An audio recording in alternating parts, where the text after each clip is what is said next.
In this video, we're going to discuss the initial investment that you're going to need in order to get started with your recruiting or staffing agency.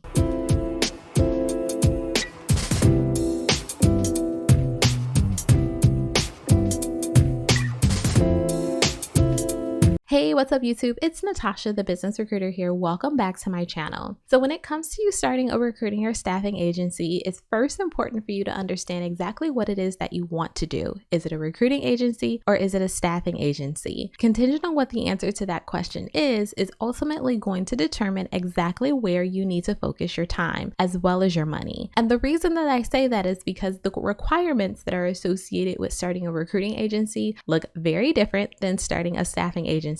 Let's start on the recruiting agency side. The initial investment that you're going to need at minimum, I would say, is $500. And this $500 is going to allow you the ability to at least get the basics put in place. A website, getting your domain name, establishing your business entity and filing with your state, and ultimately just making sure that you have the tools and the resources to get started. You'll also want to make sure that you are starting your business off in the most legitimate right foot that you can. So you're also going to want to make sure that you take the time to also look into business insurance so that you're protected from the very beginning. Now, on the staffing agency side, it's going to look very similar in terms of those initial items that are needed in order for you to get set up. So meaning your, website, your domain name, establishing your business entity, but the insurance side can look very different. The reason being is that staffing actually allows you the opportunity to be able to take candidates on as your employees. And this opens the door for a whole different ball game than what recruiting does. You want to make sure that you have appropriately set yourself up for success in order to operate a model that requires you to be able to have employees, because now you have different levels of insurance. It's not just general liability insurance or errors and omissions insurance that you need. Now you need to think about workers' compensation. What if that employee goes out to a job and ultimately hurts themselves? You need to make sure that you're able to protect yourself as well as to be able to get that employee the help and support that they will need. So when it comes to staffing, you have to be very mindful about what it's going to cost you in regards to being able to do that. The other piece that's going to be associated with staffing is also payroll. Payroll is the probably biggest expense that's associated with you running a staffing agency,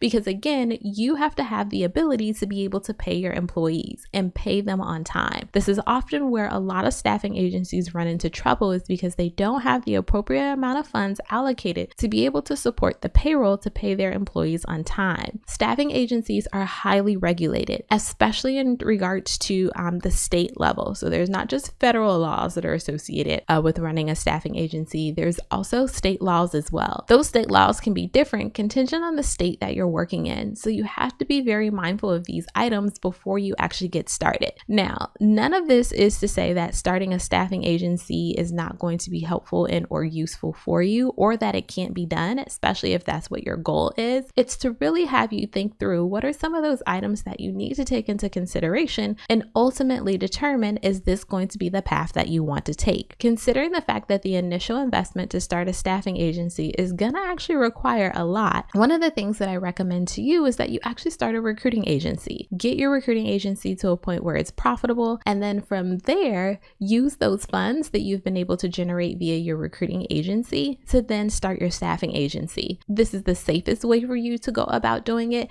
That way, again, you're not getting into any situations where you don't have the appropriate funds in order to operate your staffing model. Well, I hope that you found this video to be helpful. If you did, then be sure to give me a thumbs up. As well as if you are not in my Facebook group, then I highly encourage that you join, because we are in there talking all things recruiting. I'll be sure to leave that link down below in the description box. Thanks for watching, and I'll catch you on the next video.